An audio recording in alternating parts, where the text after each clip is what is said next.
മുല്ലക്കൊടി വയലിൽ ഇത്തവണയും നെൽകൃഷിക്കുള്ള ഒരുക്കങ്ങൾ ആരംഭിച്ചു. പാടശേഖര സമിതിയാണ് കൃഷി ഇറക്കുന്നത്.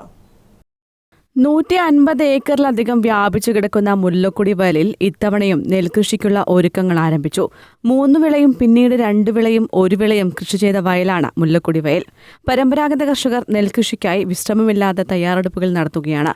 അടുത്ത ആഴ്ചയോടെ നടിയിൽ നടക്കും. മുല്ലക്കൊടി പാടശേഖരത്തിന്റെ പരിധിയിൽ വരുന്ന സ്ഥലമായത്. നമ്മൾ ഈ പ്രാവശ്യം ഉമിയ കൃഷി ചെയ്യുന്നത്. കഴിഞ്ഞ പ്രാവശ്യം കൃഷി ഇത് ഓർമ്മയില്ല.